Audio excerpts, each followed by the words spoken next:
Good evening.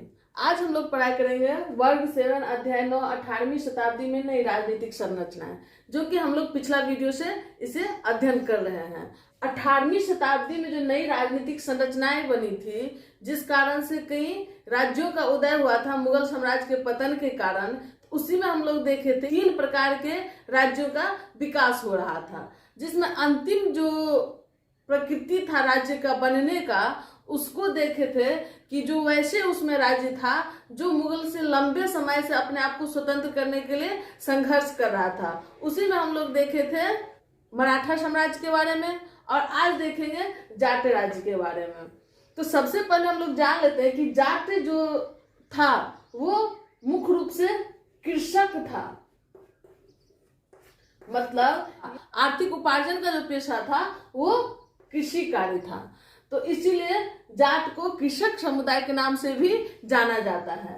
तो आप देखेंगे कि जाट का रहने का क्षेत्र था, ये भारत का नक्शा है, ये हरियाणा है, ये राजस्थान है, ये यूपी है, और यहाँ पे दिल्ली है।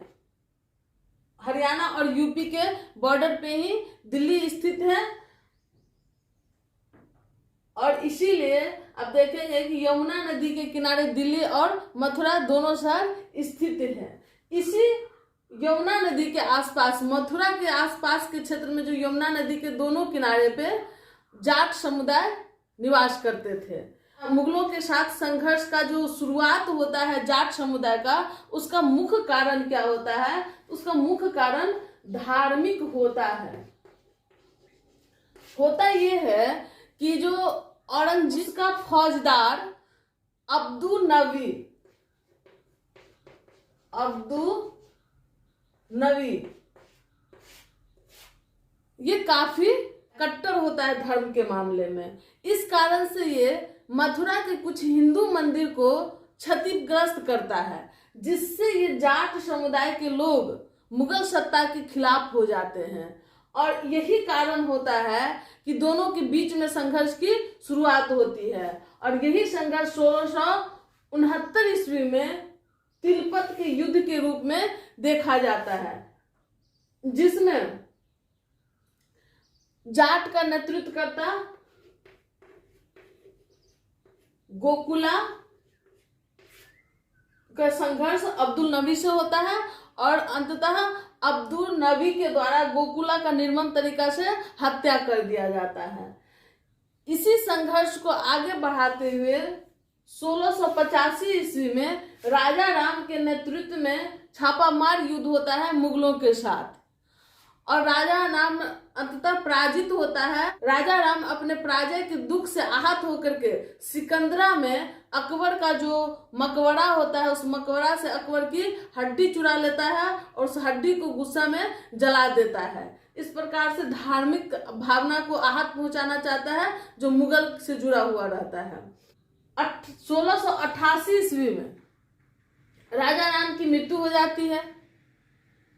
जाट का नेतृत्व चूड़ामन के हाथ में आ जाता है। चूड़ामन राजा राम का भतीजा होता है, और ये जाट संघर्ष का नेतृत्व संभालता है। चूड़ामन के नेतृत्व में ही जाट का एक स्वतंत्र राज्य पूर्वी राजस्थान में स्थापित किया जाता है, जिसे भरतपुर के नाम से। इस राज्य का विकास मुख्य रूप से सूरजमल के नेतृत्व में होता है। इस प्रकार से देखेंगे कि जो जाट विद्रोह है वो एक धार्मिक कारण से शुरू होता है, अंततः कृषक समुदाय का होने के कारण यह युद्ध धार्मिक युद्ध कृषक युद्ध में बदल जाता है। कारण ये होता है कि ये लोग जब मुगल से संघर्ष करने लगते हैं तो उन्हें मालगुजारी भी देने से परहेज करने लगते हैं, रोकने लगते हैं। इस प्रकार से एक धार्मिक संघर्ष होता है वो किसान संघर्ष में बदल जाता है, और कहा जाता है कि मुगलों के विरोध में यह पहला कृषक विद्रोह था। इस प्रकार से जाट राज्य का एक स्वतंत्र रूप से स्थापना होता है भरतपुर के नाम से। अब देखेंगे हम लोग कि सिख राज्य का किस प्रकार से उदय होता है। तो 15वीं शताब्दी में सिख धर्म का संस्थापक गुरु नानक ने था। तो सिख धर्म का स्थापना किसके द्वारा किया जाता है? गुरु नानक के द्वारा किया जाता है। गुरु नानक का जन्म जो हुआ था वो पंजाब में हुआ था 1469 ईस्वी में। कि पंजाब में गुरु नानक का जन्म होता है और पंजाब क्षेत्र में ही इस धर्म की स्थापना होती है। गुरु नानक जो होते हैं वो मुख्य रूप से जाति के ब्राह्मण होते हैं, लेकिन हिंदू धर्म में उनको कुछ रूढ़िवादिता दिखती है, अंधविश्वास दिखता है, कर्मकांड दिखता है। इस कारण से वो व्यथित होकर के एक नया धर्म का स्थापना करते हैं, जिस धर्म का नाम वो देते हैं सिख धर्म। और इस धर्म में मूर्ति पूजा नहीं किया जाता है, एकेश्वरवाद पे जोर दिया जाता है। इस धर्म में मुख्य रूप से 10 गुरु का बात कही गई है, जिसमें सबसे अंतिम गुरु 10वें गुरु गोविंद सिंह के नाम से जाने जाते हैं। गुरु गोविंद सिंह का जन्म पटना साहिब जो बिहार राज्य की राजधानी है वहीं पे इनकी जन्म हुई थी। सिख धर्म का जो पवित्र ग्रंथ है उस ग्रंथ का नाम भी कभी कभी पूछता है कि सिख धर्म का पवित्र ग्रंथ किसे कहा जाता है, तो आदि ग्रंथ साहिब को, आदि ग्रंथ साहिब।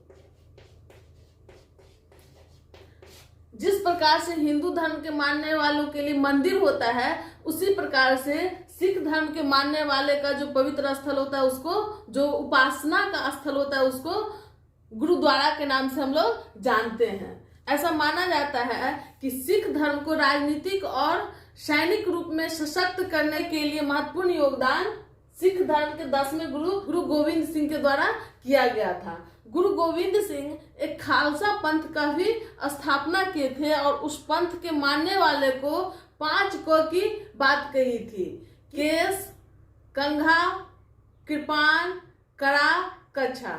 उनको खालसा का अनुयायी माना जाएगा। तो ये 5 क की बात गुरु गोविंद सिंह के द्वारा की गई है। गुरु गोविंद सिंह के मृत्यु के बाद इन सिख धर्म का जो नेतृत्व करता होता है ये गुरु गोविंद सिंह का शिष्य बंदा बहादुर के द्वारा किया जाता है, लेकिन गुरु पद की समाप्ति कर दी जाती है गुरु गोविंद सिंह के बाद। एक लंबे समय तक बंदा बहादुर मुगल सम्राट से संघर्ष करते हैं अपने आप को स्वतंत्र करने के लिए, लेकिन वो असफल रहते हैं। आप देखेंगे कि 1737 ईस्वी में भारत पे नादिर शाह का आक्रमण होता है।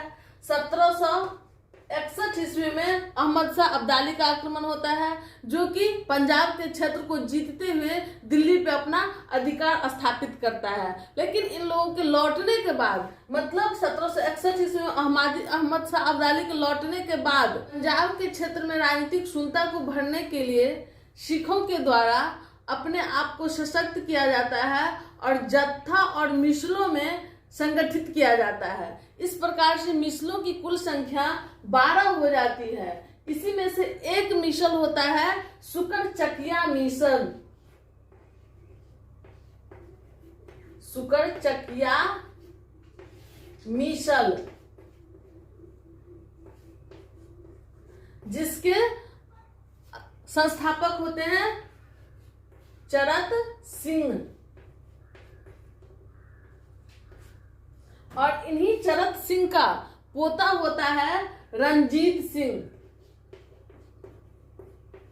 रणजीत सिंह, और इन्हीं रणजीत सिंह के नेतृत्व में एक विशाल सिख साम्राज्य का स्थापना होता है। इस प्रकार से हम लोग देखें कि सिख धर्म का पहला स्थापना होता है, फिर सिख धर्म जैसे जैसे मुगल साम्राज्य कमजोर होता है तो वैसे वैसे अपने आप को स्वतंत्र करके एक सिख राज्य का स्थापना कर लेता है, जिसका प्रमुख श्रेय जाता है रणजीत सिंह को, जो चरत सिंह का पोता होता है। इसी के साथ आज का वीडियो समाप्त होता है। धन्यवाद।